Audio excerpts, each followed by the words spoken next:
Canadian Aboriginals are hopeful if Parliament won't listen, then maybe the UN will, and with it, the whole world. After decades of fighting for the truth to be revealed surrounding the mistreatment of Aboriginals, the United Nations Rights of Indigenous Peoples, the UN's Committee on the Elimination of Discrimination Against Women, and the Inter-American Commission on Human Rights will be coming to Canada investigating First Nations living conditions, educational system, healthcare, and much more. If you did this in Europe or anywhere else, they'd probably be running after them like they did with the Germans and put them in jail for the atrocities that they done. But the UN will also be in Canada examining law enforcement here to see whether they are truly looking into the more than 600 cases of missing or murdered Aboriginal women.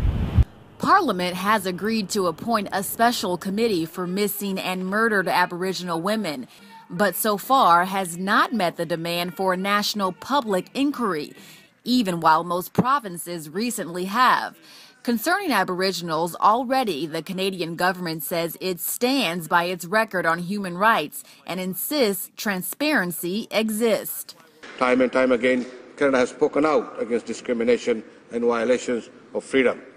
According to the census, Aboriginals in Canada account for more than 1 million Canadians. Government records also say a large portion of Canadian Aboriginals live in overcrowded homes and are 2 times more likely to experience a violent crime than non-Aboriginals.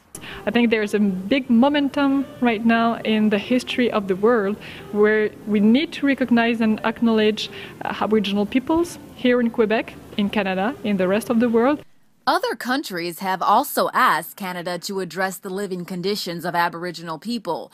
For the past few months, Canadian Aboriginals have band together for the grassroots movement Idle No More, confronting the government on rewriting history, abusive treatment of Aboriginals, and the land.